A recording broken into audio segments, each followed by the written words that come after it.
Hi, I'm John Maxwell. When the top companies in the world are looking for trainers, speakers, and coaches, there's one name that stands above the rest, and that's Maxwell Leadership. Our certified team members have gotten proven results for companies all over the globe, and our reputation, I'm proud to say, is second to none. Some of our members have risen to the top of their profession, including the one you're going to meet today.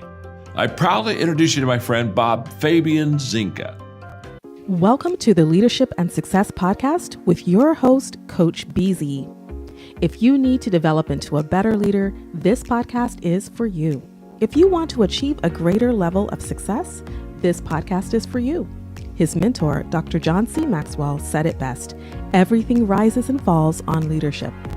We hope to inspire you today and provide you with an insight that has the potential to positively impact the trajectory of your life. Welcome to the Leadership and Success Podcast.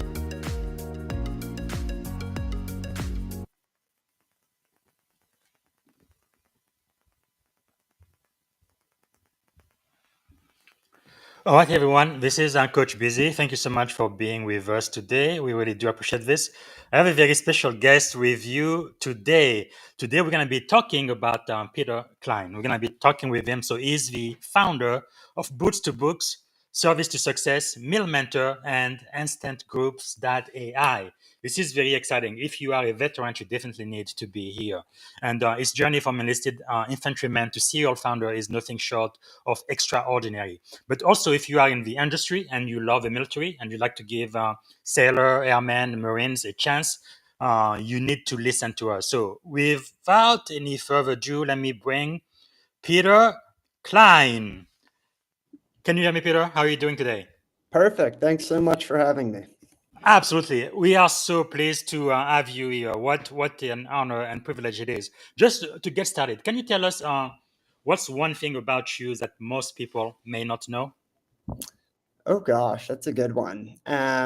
Maybe a good one is that when I went to join the military and took the various tests, I spoke with the recruiter, and he really wanted me to be a Patriot missile technician or do some kind of hard to fill role that they had been struggling to find. And I, in hindsight, a little stupidly, but I'm happy I made this decision, chose the infantry. And it was, for those who are not military related who may listen, that one, you typically need the lowest test scores to qualify for, but is the most fun in my opinion. And it was a good decision in hindsight. Wow, that is wonderful. Definitely on opposite, because after 9/11, I tried to join the military, any branch really. So I talked to the Army, to the Marines, the Air Force, and the Navy. Very, very quickly, I found out, Army and Marines, that's not for me, because you have to use a lot of muscles, and that's not who I am. I can use my brain, though. So I was like, okay, Air Force and Navy, I definitely would fit in. I ended up with the Navy. Again, I never looked back at the decision, but that's really wonderful. Definitely need more people like you. So that's wonderful. Can you tell us about your leadership journey? Yeah, definitely.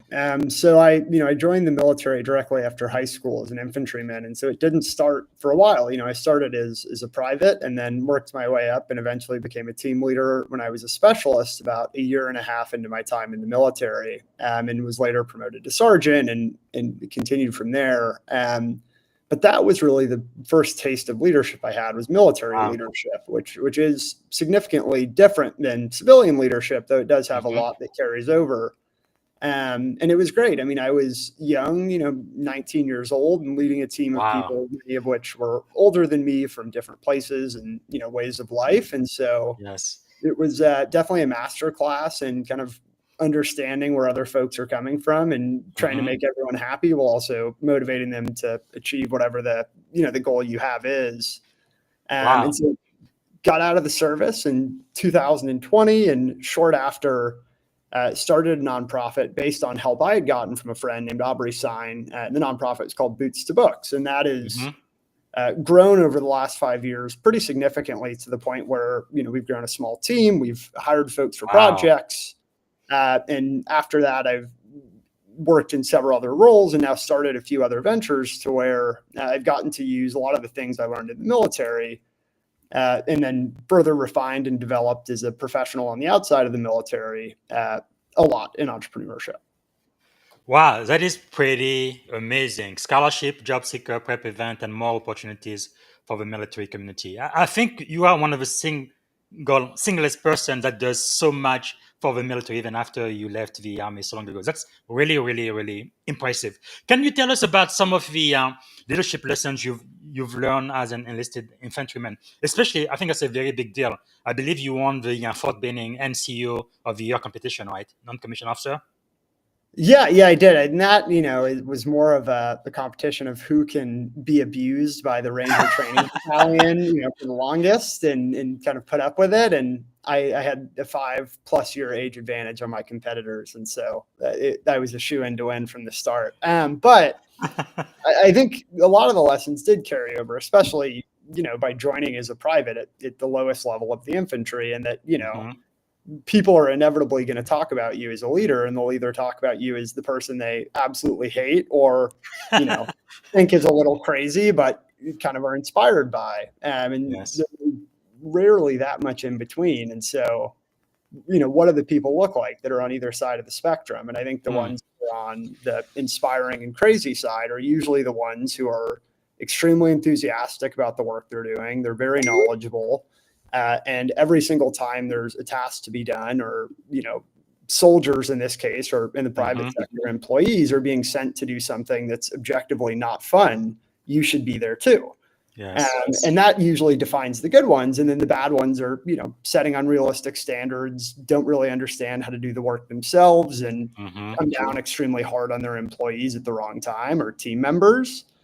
And all that, I think, is just emphasized in the military because it puts people in leadership positions really quickly. And so you see a lot of bad leaders, a lot of them, and you see a lot of good ones, people who are naturally inclined to lead. And so that split is highlighted really well for you. And so I think for those who can do some self-reflection, because they'll mess up as young leaders, but also take a step back and look at the broad spread of leaders that they're among and who's performing well and why, it's really informative.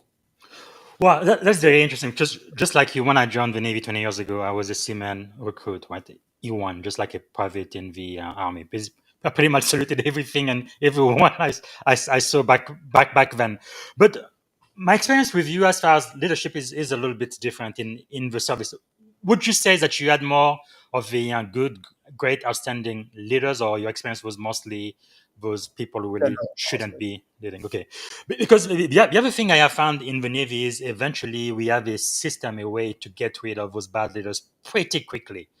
So if you are not a good leader, you're not going to stay in command for a long time. But pretty much your days are numbered. At least that has been my experience. I must say, for the 20 years I've been in the Navy, maybe only 2 or maybe three bad leaders I've met, but all of the other dozen and dozen and dozen of leaders I've had have been absolutely outstanding. Right, some of them I would definitely follow to the end of the earth just because of the way they led and the way they made us feel. So, how has your military experience shaped the way you lead now and build so many companies? Yeah. I mean, some of the companies are very much in progress, like InstantGroups. But I mean, I think it one affected my work ethic, which I think is your actions speak a lot louder than anything else. I mean, you should not speak poorly to people, but what you do is going to be the ultimate determinant of if people want to follow you and do the work. And the results you produce. If you're really starting something exciting and people see the potential impact, they want to be a part of it. And so the first thing I think is just work ethic, and every single veteran and military spouse has that, because they, compared to what they did in the military or the schedule they had to keep or being on call like that, most of the work is pretty easy. I think the second thing, though, is kind of what I talked about before, is just being there when the work is done and wanting to be a part of it. But also realizing that there's an end to that, that you have to give people a certain degree of trust if you're ever going to be able to achieve more than you're doing now. And that's been I don't think I fully learned that lesson in the military. I think I got it, kind of forced on me by the military. I think now, especially, is I'm trying to do kind of more and more and have less and less time. Like that's my Mm-hmm. biggest issue now. Is working with really, really, really good people who I can trust and, Yes. either delegate things to or am in partnership with them and they're just taking things off my plate themselves. And that's happened really well this year, but it's been, for anybody who started a business or, even Yeah. just led something for a while, it's hard to give up pieces of it to get some Makes capacity sense. back. So definitely delegation and empowering your team to take things off of your plate. What do you think about the power of emerging technologies like AI and things like that to kind of help you maximize your productivity and efficiencies? Do you think there is anything Yeah. Sorry, go significant ahead. about them? Yeah, no, I Good. mean, I think there's plenty. I think for somebody like us, for someone like me or a small, primarily tech-driven business Mm-hmm. owner, the benefit is just there's a lot more leverage now for each of your employees. You don't need to hire as many people usually. Like if we need to do Yeah. sales, for instance, we can launch a really big campaign, email a bunch of people or message a bunch of people on LinkedIn or something Yes. without hiring 5 new employees. And so, Mm. that, and there's, additional things to that, like recruiting and Mm-hmm. finding candidates, writing SEO content, like all these things have some degree of automation you can add. Yes. But you also want to be really, really careful about it because like there's Mm-hmm. been, like CNET, that company, the large digital publisher. This is an extreme example, but they were Mm-hmm. purchased, I think, for $500 million. And at some point soon after being purchased, published incorrect AI generated content. And it, was Mm. clearly flagged by users and their trust score got hurt. And like several years later, it transacted for like $100 million. And so like a Wow. major haircut. Yes. I forget who owned the business, but one of the big digital publishers. But I mean that's all I'm Yeah. saying. Yes, but with caution, and mainly for us, it's like it helps to write code with the review of somebody who can code really well, and it helps Yes. to sound with the review with somebody who knows how to do I sales. think with you is key. I think in the age of AI, you really need to have human in the loop. That's why I really believe AI shouldn't be really replacing jobs and people, but it's more like making people better at what they do, more efficient, more productive. You definitely need that human in the loop, especially in the military when you're going to be using artificial intelligence or some type of robots or drones or whatever to be potentially ending the life of people. You want to make sure that what you are doing is legal, moral, ethical, and you want to minimize as much casualty as possible. But yeah, so that's why I think human in the loop is definitely key. So I do encourage the audience, aspiring military and tech leader, to start using AI now and getting familiar with it. But again, think before you click. We say in cybersecurity, same thing apply to AI. Anything you wanted to add? Yeah, I'll say I also kind of hedge that too. Like if you're starting a brand new business, you shouldn't, there's kind of nothing to wait on unless it's like deep tech or some proprietary Mm-hmm. research. Like there's code tools like Replit and Cursor and all these others to where you can build a really good looking website that Yes. demonstrates what your product does and can start getting signups before your product's even built. Wow. In 2 hours with one of those tools, even if you have no idea how to code. And so That's amazing. to start a business, the best time is now, thanks to these tools, in my opinion. Yeah, that is definitely a game changer. Talking about new product and services, tell me about MilMentor. I am really, really, really excited about this. I think that's what used to be called uh, Variety, right? Veterati, yeah. So Veterati, Veterati, yes. separate organizations, they were amazing and did really, really fantastic work. They went down in August of last year due to some issues with their platform, and they sunsetted it. They were completely done. And so we had a ton of folks reach out to us about if we were going to build a solution for mentorship, as there's now a kind of Mm-hmm. really big hole in the market, Yes. for that people needed this help. And we said, yes, we will build it. And so we built this in just a few months and have Wow. continued to build on it since. And now it is just this really, really kind of beautiful platform. And what it allows job seekers to do is they create a free account with their LinkedIn profile, Mm-hmm. and they can log in and scroll or search through 1,000 different mentors by job title, company name, expertise. So like, ask me about resumes, interviews, starting a business, things like that. And once they find a mentor they're interested in, or several, because they can pick as many as they want and whoever they want. And Commander Zinga is one of those mentors, by the way. There we go. That's awesome. I'm so happy you're on. Folks can click this mentor's profile, and the mentors have already connected their calendars and said, hey, this is when I'm willing to talk with mentees or get requests. And so for a job seeker, you just pick a time that the mentor has already provided and request a time to chat. Wow. And it eliminates all the kind of 101 LinkedIn message back and forth. Hey, do you have a time to chat or do an informational interview? In this case, all of these 1,000+ people have already raised their hand and said, yes, I would love to talk to military connected job seekers or founders. Just book a time within these windows that are automatically pulled from my calendar. So it makes it really easy. If you pick a phone call, which is option number one to connect, we call you automatically. And so at that scheduled time, you get a call from us. It hides both cell numbers. It's, me on the phone. Basically, hi, press 1 to connect. Yeah. And then you can also do a Zoom call, and that just sends you a calendar invite. You meet via Zoom. And then for mentors, like obviously you, it makes it easy for folks who are busy and obviously have a ton going on like you do, but also want to step in and make a difference. And so when you connect your calendar, you can say, I only want to take 1 or 3, however many requests a week, and I need 7 days to respond. You can set all these toggles very easily so that being a mentor works around your schedule. And then you get this aggregated report about the impact that you've made, be it reviews, number of hours, all these things. So super that is cool, amazing. will always be free. So I guess most of the mentee like veterani would be transitioning military veterans. So they were on active duty or reserve, and now they are trying to join the industry. Now, what about mentors? I guess a lot of the mentors would be veteran like myself, but what about industry leaders, people who have no experience in the military, but who may be, CISOs like I am, or CIO, or whatever, be corporate leaders in corporate America? Why should they consider becoming a mentor for MilMentor?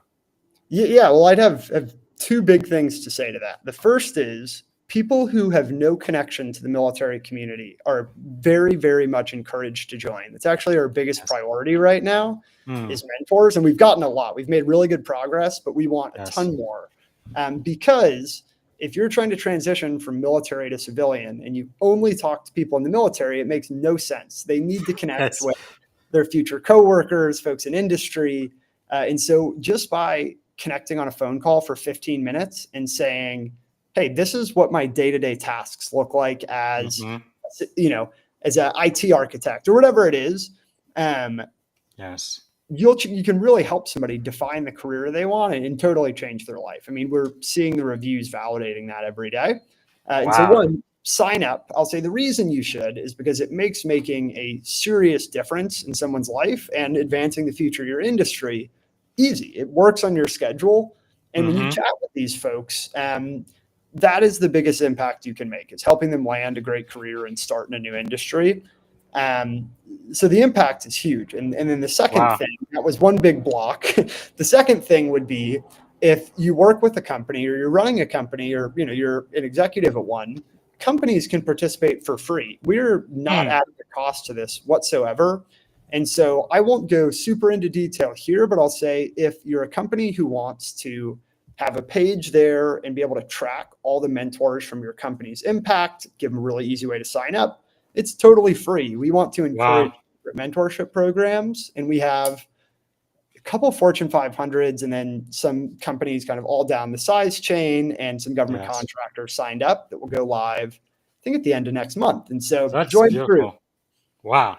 So yes, I cannot encourage that enough, especially for those who've been in the military all of their life and now they are trying to get into corporate America. It could be like a jungle. It's like a completely different universe. Well, especially when you are on active duty, sometimes everything is pretty much taken care of. You know where you're gonna live, where you're gonna sleep, when you're gonna eat, and all of that. You don't have to think, but focus on your mission. But when you are out there in corporate America, you are really on your own, and it can be very, very, very confusing. So thank you so much for that. Another thing I wanted to touch on just a little bit.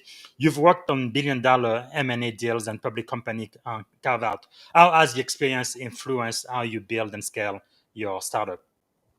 Yeah. So working in both consulting and corporate development, a big focus of ours was corporate development was entirely mergers and acquisitions. Consulting, that was financial transactions were a big focus. And it's a good thing. I think there's a lot of slander out there for working on, what the lifestyle of working on transactions is like, or what being a consultant is like. And I think there's a lot of value in it. I'm not the preeminent expert to speak on it. I, left after a few years to go build businesses, but I think that there is an incredible amount of value in working in an analytical field where you get a lot of exposure to a lot of problems in corporate America. And any professional services roles like consulting, finance, law, or any role where you're doing transactions. So corporate development, private equity, investment banking does give you an incredible amount of exposure to C-level leaders at large companies and how they think, and also making difficult decisions with data, oftentimes kind of disparate data, and working with what you have. And that's really important. Now, every company we build has, no matter how inaccurate it'll prove to be, like some idea of a scratch pad model that's making sure like, okay, our unit economics at least makes sense. And we're growing how we think we should. With the more established businesses like Service to Success now, like we're, tightly managing our finances and like tracking our cash conversion cycle and things that are really important to professional services firms.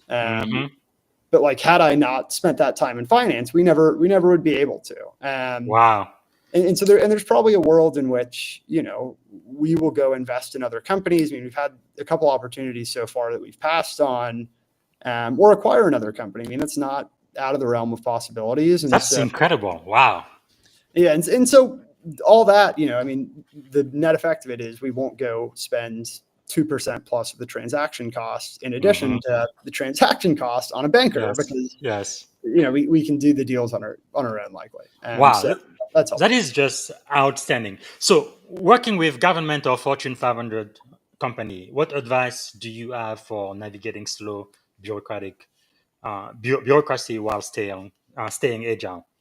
Yeah, we've been lucky in that we've had a lot of clients who are willing to move pretty quickly despite the kind of perceived nature of their organizations. But we do deal with long sales cycles, and so I think it depends on your business a lot. But like broadly, if you're targeting large enterprises for your business plan, without some predefined way in, a connection, a agreement to do a pilot, something of that nature, it's really, really hard to sell enterprise without a track record, and without the cash to live 9 months to a year until a sale closes. And that's, almost across, not across every single thing you can, but generally a good rule is that the larger the business is, the longer the sales cycle is going to be, and the larger the track record they'll probably want from you. And so typically a kind of typical startup pattern is you'll start with individuals or small to medium sized businesses and then work your way up to enterprise. And they'll also want tighter data protections, better contracting, like various things that you need to be either slightly more mature or have the industry expertise to serve. And we've been lucky to be able to do that, or, have the team to do it and learn quickly, but it's not an easy game for sure. Start with the SMBs, get some quick wins, and then build your way to a large logo, and it compounds from there. Great advice. Now, you've also been awarded the Entrepreneur of the Year and the Presidential Volunteer Service Award. How do you define legacy at this stage of your journey?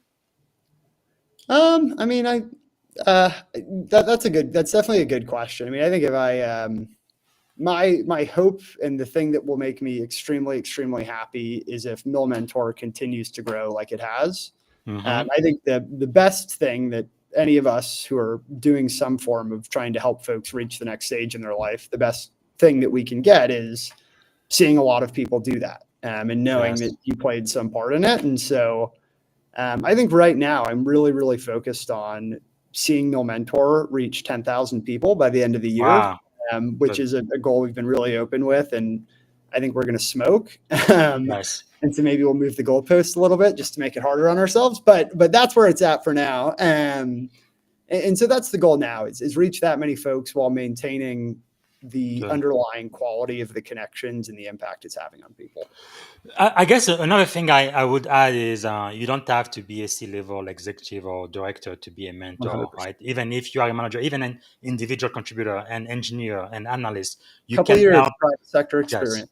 exactly. You can definitely help someone coming out of the Army, of the Navy, of the Marines, and trying to figure out this corporate America industry. So I definitely encourage everyone to apply. So we have about 28 minutes left, so we're gonna switch over to the second half of the show where I ask you 7 category question that I ask every guest on the show. Before we do that, is there anything you would like to say? No, I think you covered it really, really well. I appreciate those questions. Fantastic. And then for those watching us live, please make sure to use the comment section and send in your question. I'm going to make sure to ask Peter while we are live on LinkedIn. And we are live on YouTube as well. And also, please let us know where you are watching us from, what city, state, and if you are out of the country, of the US, which country you're coming from. Okay.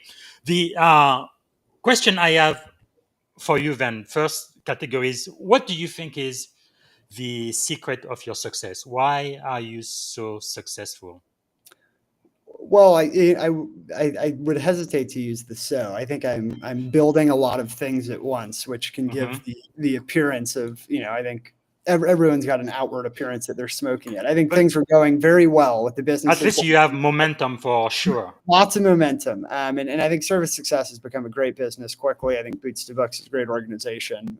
But I say that because there's just an incredible amount of work to do ahead. Probably a fifth of the way there. But I think what has helped get to this current point and get things off the ground and the momentum going is, I think, 3 things. I think the first is just working extremely hard. That helps a lot. The second is working with very good people. And that doesn't mean people that you like.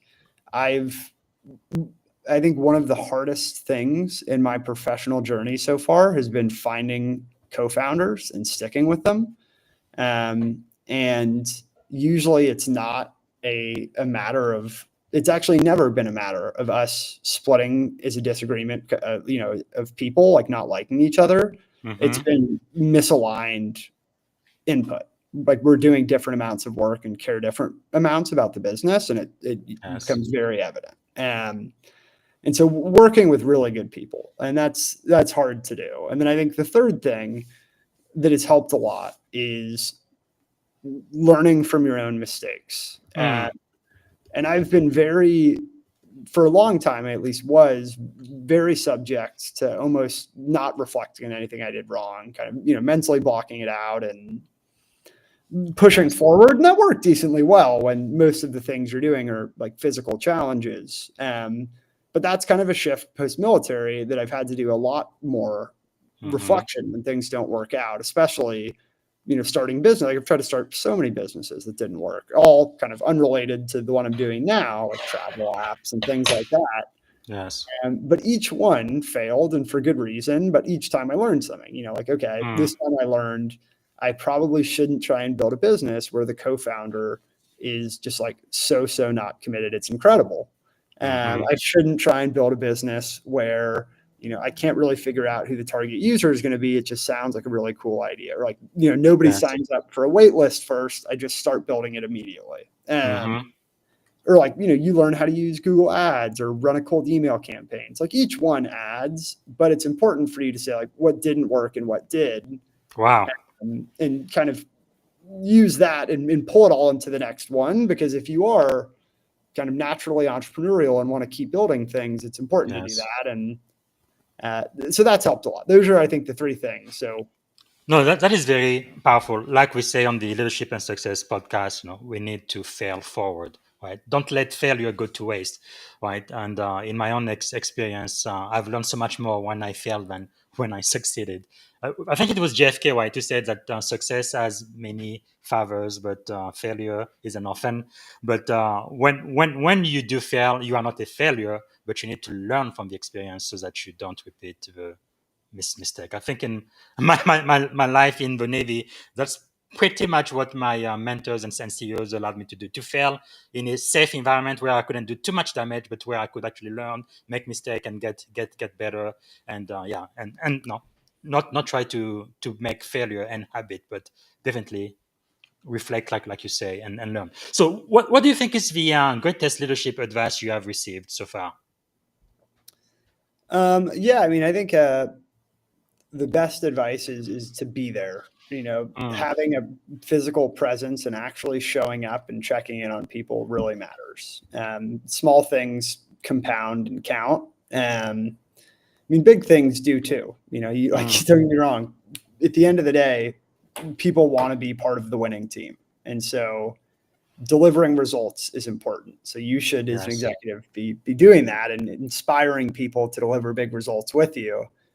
But Mm, I think often that desire to deliver big wins overshadows, what yes. makes working with you enjoyable or what makes the mission enjoyable. And so Mm-hmm. if there is something bad, you should be there and show up. And if, it's just normal work, I think you kind of going the extra mile, checking in on folks, doing things like that, make a difference. And so, Wow. yeah, it's a lot more things you think about than when you're in the military often as a leader, and things are a lot more, Yes. you're commanding from a position of authority versus, there's some when you're leading a And company, but it's not, influence for it's, sure. Yeah. yeah, it's more influence. Yes. Wow. That is wonderful. Okay. So as a leader, what are you learning right now? Yeah, I think right now the biggest thing I'm learning is a lot about technology. I mean, I'm learning a lot how to work with teams. I think right now the team I'm working with is the fastest moving, smartest team I've ever been with, and Wow. it's incredible. And so one is learning how to work with a team that at times runs faster than I do, and so keeping up and then dragging them along when I'm ahead. And so Mm, now it's more exciting than learning of like, wow, I've never moved this quick with a group. wow. But learning how to operate at what I feel like is just a really, really top level that we're at. So that's kind of something I'm learning. But I think that the real learning and where I'm focusing a lot of time right now is, we're building in several of these businesses like technology products, like Mm-hmm. MilMentor is a tech platform that obviously we just talked about that is adding job features and various other things to kind of close the loop on helping folks find careers. Mm-hmm. Then InstantGroups is obviously an AI scheduling tool. And so each of them has unique components to it that I have to Yes. learn, at least to some degree, to be able to do product. Mm-hmm. I don't have to code them, but I have to be pretty fluent in how it all works and what changes we could make. And so that's been a lot of my time, and it's been a lot of fun. I mean, it makes you think deeply, Yes. and my respect for product managers has increased exponentially. Wow. No, that is quite fascinating. So we talked about failure earlier. I love this coin I have. One side says failure, the other side said success. I think success and failure, two sides of the same coin. How has failure shaped your life? A lot. I mean, I think it's a it's the best worst thing ever. That's an interesting way to put it. But I talked to somebody on the phone the other day, and they were talking about somebody who had a startup idea that they were just closing down and it didn't work out. And Mm, I said that's really sad. I'm sorry for the person, but that pain is going to be good for them. yes. Like that sounds so like David Goggins-esque, and that's not the Mm-hmm. angle I'm going about it. Like, I don't get me wrong, respect him, but I'm not saying like stay hard, pain's good, but like failing is a good thing. There's a quote I heard. I think a good way to put it is, and I forget whose quote it was, but if you Mm, were 10 failures away from your big win, how fast yeah. would you try and get through failing 10 times? Yes. And Yes. how excited would you be about failing each Mm-hmm. time? And I think about that a lot of like, that is the case. If you were Yes.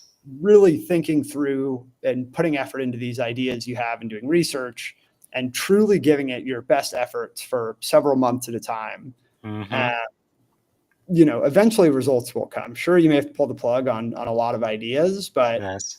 there's countless stories of like the Airbnb founder, Brian Chesky, who was, Airbnb was startup number like 10 or something for him, and it Yes. worked out. And so it's, that's very important. When I was at Fort Benning, when I was in the Army, when I was a young private, we did the Soldier of the Quarter competition, which was very similar to the non-commissioned officer of the year that I won in 2020, but kind of a smaller, slightly easier version with a smaller competitor pool, maybe a tenth of the size. And I had a heat stroke during that tournament. So I was really, really pushing my body, and, was really close to, dangerous temperatures already, but very close to like kind of the critical danger zone for internal body temperature. And got airlifted and had to get all these IVs, and it was a big incident. But I was basically forced about a year and a half later to do the NCO of the year, because I had entered myself back in these competitions and kind of kept winning. And then I was about to get out of the Army, but they were like, "Oh, you should do one more competition." I was like, "Okay." Yeah. But like, the one thing that really motivated me throughout the competition is that was kind of my get back. That was my chance to silence the one thing that had really been bothering me from the military, which was that incident, and not being able to win when I thought I could. And so, it should use it as failure is great when you use it as something that motivates you and you can learn from. It's bad when you use it as a source of confirmation for your negative thoughts and discouragement. Say that one more time. That is very, very insightful. Yeah. Failure is good when, it's a source of inspiration, kind of anger, and something you can learn from. And it's not when it fuels your discouragement or negative thoughts. Wow, that is so powerful. It's really amazing how the same circumstances can affect people maybe grow up in the same house, same background and so forth, but they just react completely differently. One of them, they completely go depressed, they even want to kill themselves, and another one, they just thrive and then they overcome. It's just amazing to see. So we are now halfway through the second half of the podcast. That's where I start asking you, who are your mentors and thought leaders that you follow? Who do you know that we should know? Yeah. There's not a huge amount of public figures that I'll start with smaller figures and maybe work the size up. I had several really good leaders in the Army who encouraged me to start taking college classes and whose leadership I wanted to emulate. There was one, an NCO named Staff Sergeant John Pierre, who was kind of the epitome of, do as I do. He demonstrated what good looked like. He didn't just walk around preaching it like some folks I had seen. And then as I got out of the service, the first boss I worked for in consulting, who was a former Marine named Max Kurgan, was probably the most foundational kind of mentor I had in my private sector journey.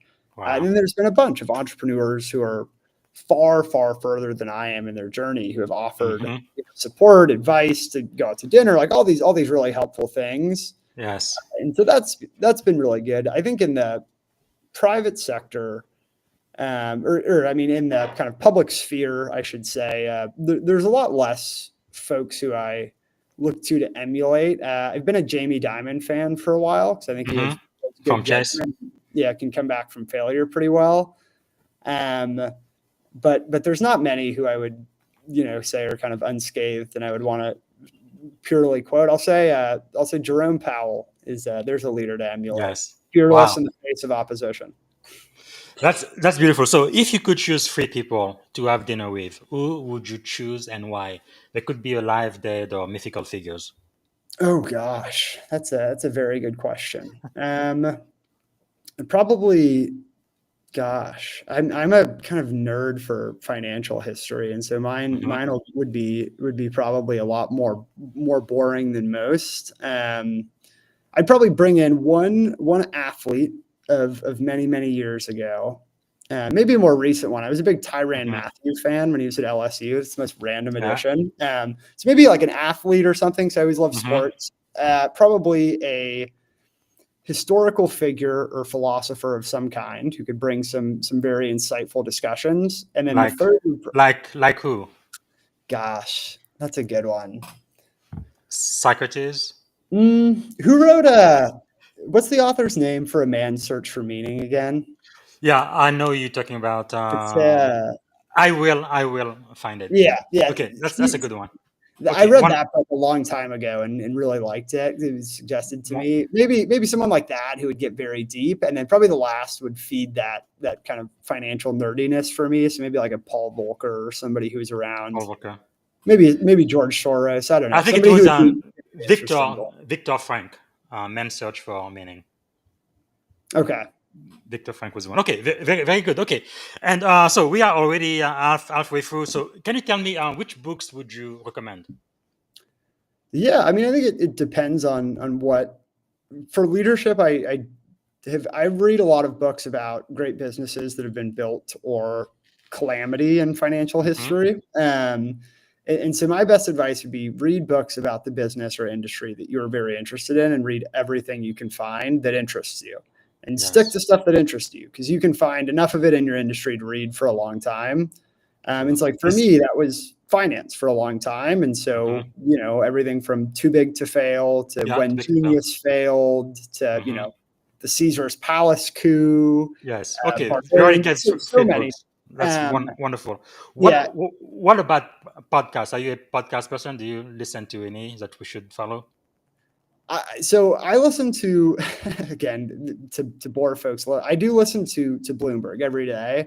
That's usually how I'll start the morning, is like go through emails. That's so exciting. Wow. Bloomberg. Right? Great. But I do think that there's a lot of value in listening to the news or reading it every day. And if you see a headline that interests you, reading the article, especially if you want to work in, like finance or one of those worlds, but even in entrepreneurship, read what, TechCrunch and other of these publications put out, because it's really idea provoking sometimes. Yeah. Now, talking about the news, as you know, especially with AI now, there is a lot of fake news out there. How do you decide which news is actual, factual, and which one is just a bunch of nonsense to distract you? Because one thing, especially with social media, right? Gen Z is like my daughters. They never watch TV ever. All of the news they get is through social media, and they have no way to really gauge if it's true, if it's not true. It's just people blabbing and having clickbaits and stuff. It's really crazy. What would you advise my audience? Just one or two things that they should be aware of. Yeah. I mean, it's a fantastic question that I am figuring out for myself. I mean, I think the best thing is just look for multiple sources. If you see something to be true, look for the source. And there's a good book I'm forgetting, but basically about how data can be used to lie about anything. And it's very true. I mean, you see it in the finance world all the time.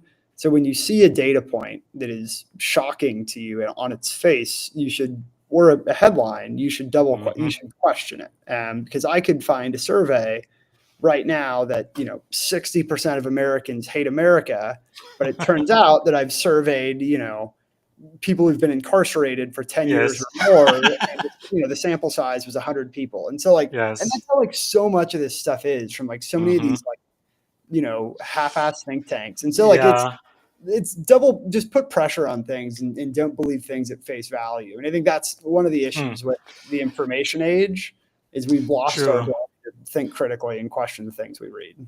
I guess from a military standpoint, when you're thinking about asymmetric warfare, back in the days to do military deception, it took a lot of money, resources to do that. But today, with just a few dollars and the internet, you can pretty much do almost anything.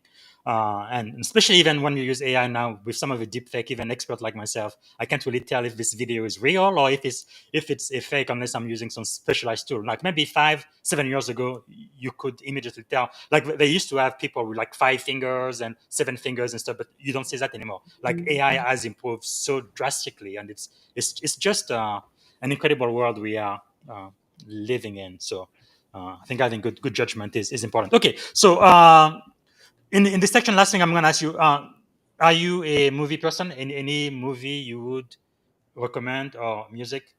Yeah, I just watched 2 movies, both of which are very good, one of which is somewhat relevant. I watched the Blackberry movie. Oh, yeah. Which I thought was entertaining. And I will say, I forget who the actor was, but the very intense CEO. You need a slightly toned down, but still that general person at your company. I mean, that guy's kind of a bulldog, a little to the extremes, obviously, and goes to jail. You don't want anybody to go to jail, but you need somebody who is going to press the envelope and force everybody to do so. And so, I think that's interesting Jay Baruchel. And one thing about BlackBerry, that's a good movie, because I remember in 2010, 2011, BlackBerry was the number one most secure smartphone ever. The government used nothing but Blackberries, I remember. But of course today, who knows what BlackBerry is? They don't even exist anymore. iPhone and Android really are the only two in the market now. Even Microsoft was even not too bad, pretty decent, maybe a third, but Microsoft stopped making phones a while